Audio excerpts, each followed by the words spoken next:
بسم الله الرحمن الرحیم. دوستانو،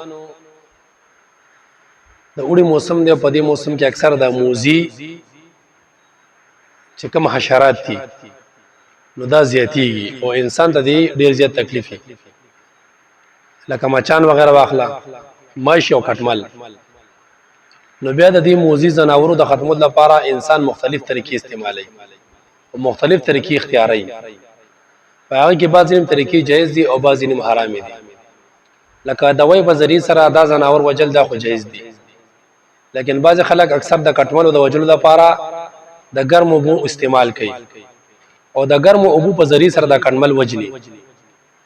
نو فقهاو دې باره کې لیکلي دي چې د ګرمو اوبو په ذریعه سره کټمل وجل د ټیک نه دي، ځکه دا داسې شوه لکه چې دا کټمل په اور سوځول.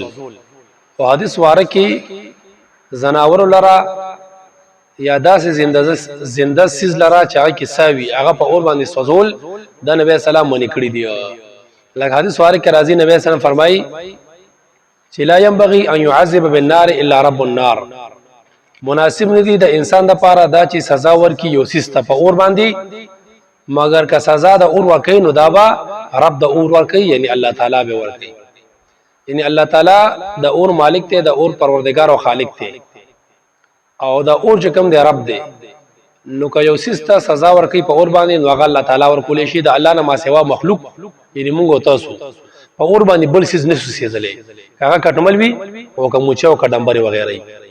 لیکن دومره خبره ده چې اشرف علي تنویر رحم الله لیکلي دي چې کله د دې موزي زناورو د ختمولو لپاره بل سلار نه وي، دوی موی نشته دی او یا د دوی په ذریعه سره زینه، نو که بیا د ګرمو اوبو په ذریعه سره انسان دا زناور اوسېږي نو دې کې سبق نشته. او دې کې دا مسله یاد ساتئ، بعضې وخت په کور کې داسې پیشو وي چې هغه اکثر انسان ته ضرر رسوي، یا علاقه کې یو سپی وي هغه انسان ته ضرر رسوي. نو فقهاو دې باره کې لیکلي دي چې ضرري سپی او ضرري پیشو چې تا ته ضرر رسوي او تا نه قیمتي څیزونه خرابوي، نو په دې صورت کې بیا دا دواړه ویشتی شي. لیکن دې نه علاوه عام حالاتو کې سپی یا پیشو وشتل چې تا ته ضرر نه رسي دا وشتل ټیک او جایز نه دي، او ضرري سپی او پیشو وجله دا تا د پاره سدي وشتل دي جایز دي.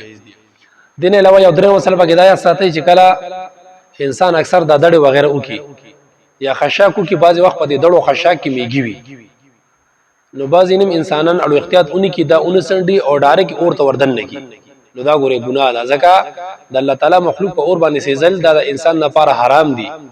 نو دام په اور باندې سیزل شو، نو یو احتیاط دی کې پکار دی چې کله انسان دړه وغیرہ سیزي یا لخت وغیرہ کې میږي وي او د پته نو هغه سندل پکار دی چې د خپل وس مطابق دغه اوسنډي او بیا په کې میږي پاتې شو، بیا د ګناګار نه دی.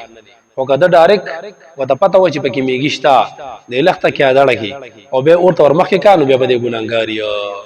نو د دې سيزونو په وجلو کې احتیاط دا پکار دی چې په اور باندې دا سیزن نه دی پکار، بلکې د دوی په ذریعہ سره دا ختمول پکار دی.